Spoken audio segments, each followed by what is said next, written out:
আলাইকুম দর্শক, চাকরি ছাড়াও যে পরিশ্রম করে ভাগ্যর মোড় ঘোরানো যায় এমনই একটা প্রতিবেদন আজকে দেখাবো এই ভিডিওর মাধ্যমে।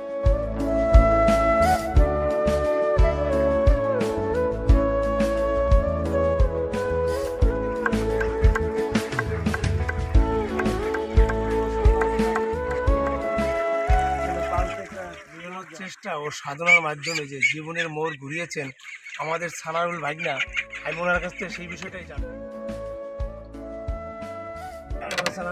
ভালো আছেন? আলহামদুলিল্লাহ ভালো। ভাগনা, এই যে এতগুলো হাঁস চাষ করে তুমি যে স্বাবলম্বী হইলা, আসলে কিভাবে এটা সম্ভব হয়েছে? শুরুটা কিভাবে হয়েছে জানতে চাই। আচ্ছা, আলহামদুলিল্লাহ। প্রথমবার আমার শুরুটা ছিল করোনাকালীন অবস্থান। আমি যখন ওমান থেকে আসি, তো ওমান থেকে আসার পরে আমি করোনাকালে কি করব, তখন ভেবেচিন্তে কিছুই করতে পারি না। তবে বলি যে মানুষ কিনা করতে পারে। তো আমি 36টা হাঁস দিয়ে দেখা গেছে যে আমি কিন্তু এটা করি, ফার্মটা করি। প্রথম টিউবওয়েল ফার্ম আমার, ওরা বাড়িতে বসে আসলে দেখতে চাই যে কিভাবে এটা লাভবান কিনা। তখন আমি ওই 36টা হাঁস থেকে যে জিনিস আমি সংগ্রহ করছি ওদের থেকে আমি আশা করছি যে 1000 সেকশন হলে আমি আরো ভালো থাকবো। পর বছরে আমি 1000 সেকশনে আসি।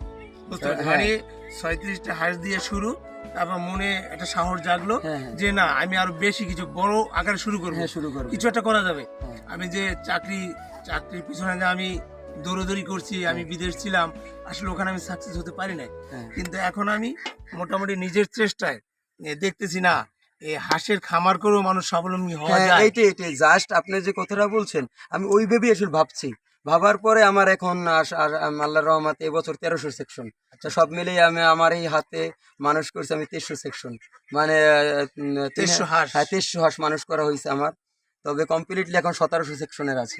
এখন 1700 হাঁস বর্তমানে আছে? হ্যাঁ, ইনশাল্লাহ আছে। আর এই প্রতিদিন তো ডিম দেয়, তাই তো? হ্যাঁ, প্রতিদিন। এখন বর্তমানে কত পিস করে ডিম হয়? এখন আমার বর্তমানে মানে আমার এটা ঢাল সিজন, 100+ বের হয় ডিম। তবে যখন সিজন থাকে, আমার সিজন হইলে 8 মাস হাঁসের জন্য, 8 মাসে আমার প্রায় 800+ থাকে। 800+ থাকবে দৈহিক আর কি। আচ্ছা, এতে যে মোটামুটি একটা খরচা আছে, এদের খাবার দিতে হয়, এরা মাছ খায়, শাকসবজি বললেন যে শাকসবজিও খায়, মানে সবই খায়, এক্ষেত্রে তো অনেক খরচার প্রয়োজন, অনেকটা ইনভেস্ট করতে হইতেছে। হ্যাঁ, না আমার এই জায়গায় ওই সবজি খাওয়াইয়ে কিন্তু আমি অনেক টাকা আবার ওদেরকে সেভ করি। সবজিটা আমার এই জায়গায় যে সবজি ওটা কিন্তু কিনতে হয় না। ওদেরকে ওটা যখন দিই, ওরা আমার 25 কেজি খাবার বাঁচে। 25 কেজি খাবার পার ডে বাঁচে। ওই কারণে আমি লাভবান। এভাবে মানে অনেকে ভাবে যে সানাউল্লাহ কেন ফেভার হলো, আসলে আমি প্রাকৃতিক কিছু খাবার ওদেরকে দিচ্ছি মামা, বুঝছেন? ওই কারণে আমি কিন্তু লাভবান আমি মনে করি। তবে কতদূর লাভবান আল্লাহ ভালো জানে। তবে এখন 1700 সেকশন আছে আপনাদের। ওকে, আলহামদুলিল্লাহ। ঘটনা হয়েছে, আমাদের বাড়ি এখান থেকে একটু দূরে, বিলের রাস্তা পার হয়ে আমাদের বাড়ি। এখানে এরকম একটা পরিবেশ সৃষ্টি করা, এখানে 1700-1800 হাঁস, তারপর নিজের থাকা, এখানে অনেক কষ্টের ব্যাপার, অনেক পরিশ্রমের ব্যাপার। অনেক পরিশ্রম করি আমি আসলে। আমার পরিশ্রমের কথাটা যদি বলি, আমাকে যারা চেনে তারা, আমি এরকমের ছিলাম না। আমি সকাল থেকে সন্ধ্যা পর্যন্ত আমার রোদেই থাকতে হয়। সূর্যটা এখনো অস্ত যাচ্ছে কিন্তু আমার রোদটা গায়ে পড়তেছে। আসলে সারাক্ষণ আমি পরিশ্রম করি। আসলে আমি বলতে চাই, যারা যুব সমাজ আছে, আসলে আমরা যুব সমাজ যারা দেখি তারা শুধু চাকরির পিছনে ঘুরি। হ্যাঁ, চাকরি করব, চাকরির পাশাপাশি একটা জবের আমারও দরকার আছে। পার্সোনালিটির জব, যে জবটায় আমি কাউরে কৈফিয়ত দিই না। আমি এতক্ষণ বাইরে বসে সার করছি, ভিতরে বসে বাইরে আসছি, আমার একটা কর্মসংস্থান আসছে, এই জায়গায় আমি এই বস। আমি বুঝতে পারছি, মানে কারো কাছে কোনো কৈফিয়ত দিতে হয় না। মানে আমি মনে করছি আমার প্রতিষ্ঠান, আমার মতো চালাবো, কোনো জবাবদিহিতা নেই। এইটাই আমি মনে করি যুব সমাজ যদি আসে, যারা আমরা এখন কি করব, এই দেশের দূর প্রান্তে আমরা কি করব, এটা যদি ভাবি, তবে নিজ নিজ জায়গা থেকে একটা কিছু করি। অবশ্যই মাছের ফার্ম, কেউ পোল্ট্রি, কিংবা গরু, কেউ হাঁস চাষ, কেউ গরু ফার্ম করতে পারে, সবাই ভালো থাকবে। তার মানে আমি এখন বুঝতে পারতেছি যে মানে অন্যান্য যে যুবকরা আছে, ওনারাও চাইলে এরকম খাবার করতে পারে ইনশাল্লাহ। কেন না? কারণ আমার মতো মানুষ যদি এটা, আমি বাবা আমার হাতায় একটা কুড়ো ছিঁড়তো না, এই মানুষ এত কঠোর পরিশ্রম করতেছি। টুনু মেম্বারের ছেলে, আমি ছিলাম বিছানায়, ভালো বিছানায় ঘুমাইতাম, আমি কাঠের উপরে, এই যে পাতলা কাঠের উপরে আমি ঘুমাই। আসলে এত দূর পরিশ্রম করি। আসলে এইটাই, এই জায়গায় আমি সারা রাত্র থাকি, ঝড় বৃষ্টি উপেক্ষা করে, চিত্রঙ্গের মতো ঝড়। আমি পলিথিনের, আমার ঘরটা যেটা আগে ছিল ওটা দেখাই, মানে দেখছেন। আমি জানতে চাই এটা পার ডে খরচ কত হয়? হ্যাঁ, পার ডে খরচ কত হয়, আর ইনকাম কত, আর ভবিষ্যৎ প্ল্যানটা কি? আমার 3টা প্রশ্নের অ্যান্সার দিতে হবে। তার প্রথম আমি বলি, এটা পার ডে আমার খরচা আছে 3000 টাকা, মাসে আমার 90,000, তবে ওদের আর ঔষধে আসে 5,000 টাকা, 95, আর আমার কর্মচারীর আসে 4,000 টাকা, প্রায় 1 লক্ষ টাকা। 1 লক্ষ টাকা থেকে 1,000 টাকা কম। তবে দেখা গেছে যে আমার 2-2.5 লক্ষ টাকা আমার সিজনালি থাকে। হ্যাঁ, বুঝতে পারছি। তার মানে আপনার 1,10,000 টাকা পার মান্থ এখন খরচ হচ্ছে, আর এখান থেকে প্রায় 2 লক্ষ টাকার মতো আয় আসতেছে। আর ভবিষ্যতে আশা করি ইনশাল্লাহ আরো বেশি হবে। হ্যাঁ, ইনশাল্লাহ আমি আশা করি যে আসলে আমার একটা ট্রেড লাইসেন্স পর্যন্ত আমার যেন লক্ষ্য করে, আসলে দেশের যারা কর্মকর্তা আছেন তারা যেন লক্ষ্য করে আমি একজন পরিশ্রমী ছেলে। আমিও রেমিটিয়ান যোদ্ধার মতো বাইরে যে রকমের মানুষ যোদ্ধা করে ওরকমের কাজ নিয়ে আমি যোদ্ধা করি এই জায়গায়। তবে আমার দিকে লক্ষ্য করুক, যদি আমাকে গাইড দেয় আমি মানে 5,000 সেকশনেরও হ্রাস রাখার সক্ষম, মানে আমি আশাবাদী। আচ্ছা, আরেকটা বিষয় আমি জানতে চাই যে যুব উন্নয়ন আছে, সরকারি অনেক সংস্থা আছে, এখান থেকে কোনো প্রশিক্ষণ পাইছেন কিনা?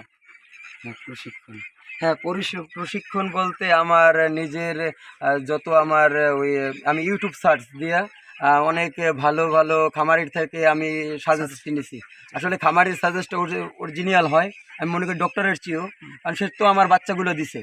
আমি আমার খামারির আসলে প্রথমেই বলবো যে খামারি আমার ছিল মানে উত্তরবঙ্গের, উনি সিরাজগঞ্জ উল্লাপাড়া থানার মানে খানহাচারি থেকে আমার বাচ্চাটা সংগ্রহ করা। তবে ওনার সাজেস্ট মতো নিয়েছি আমি, নেওয়ার পরে কিন্তু আমি এই পর্যন্ত আসছি। আচ্ছা, এখানে কি কোনো সরকারি কোনো সহযোগিতা, কোনো অনুদান আপনি কি আশা করেন? না, না, আশা তো করি, আমি তো আশাবাদী, কারণ আমাকে কেন সরকার লক্ষ্য করবে না? আর সরকার যাদেরকে কর্মস্থানে বসানো প্রতিটা ডিস্ট্রিক্টে নিয়ন্ত্রণ করছে তারা লক্ষ্য করুক। আসলে আমাকে যদি হেল্প করতো আজকে আমি 5,000 সেকশনের হ্রাস রাখতাম। কারণ আমি হেল্পের কারণে কিন্তু আমি এটা ব্যয়বহুল করতে পারি না। নাইলে আমি এবছর যখন গেল বছরই আমার 1,000 সেকশন ছিল, এবছর যদি আমি হেল্প পেতাম নিশ্চয়ই আমার 10,000 সেকশন থাকতো। বুঝতে পারছি। ওকে, আলহামদুলিল্লাহ, আমরা সানাউল ভাগ্নের কাছে বুঝতে পারলাম ওনার কথায় যে ওনার সরকারিভাবে যদি কোনো সাহায্য সহযোগিতা করা হয় উনি ওনার সেকশনটা আরো বড় করতে পারবে। ওনার ইচ্ছা আছে যে উনি আরো বড় পরিসরে করার জন্য। আশা করি আমাদের এই প্রতিবেদনটা দেখার পর আমাদের বরগুনা ডিস্ট্রিক্ট যারা আছেন তারা হয়তো অবশ্যই এদিকে একটু ফোকাস করবেন, যাতে ওনাকে একটু সাহায্য সহযোগিতা করা যায়। উনি আরও বড় পরিসরে শুরু করবেন এবং এখানে কিছু লোকের কর্মসংস্থান, যুব সমাজ যারা চাকরি পিছিয়ে ঘুরতেছে, ঠিক আছে, এদের জন্য কি মেসেজ আছে আপনার? আমার এদের জন্য মেসেজ একটাই শুধু, যে আমরা যার যার স্থানে বসে আমরা যেন এই জিনিসটা ফোকাস করি যে আমি কি একটা কর্ম নিয়ে ব্যস্ত থাকবো। আমি আসলে আমি চাকরি করবো, হ্যাঁ চাকরি করবো, কিন্তু আমি একটা কর্ম নিয়ে আমি ব্যস্ত থাকবো। পাশাপাশি আমি 5টা হাঁস পালি কিংবা 10টা ছাগল পালি, এভাবে একটা ছোট থেকে শুরু করি, আসলে তবেই কিন্তু আমরা হ্যাপি থাকবো। আলহামদুলিল্লাহ। ওকে ভাগ্নে, ধন্যবাদ, ভালো লাগলো। দোয়া করবেন, আর আমি যেন ইনশাল্লাহ মানে সবার সহযোগিতা এবং ভালোবাসায় আমি যেন সত্যি একটা বড় যেন একটা প্রজেক্ট করতে পারি।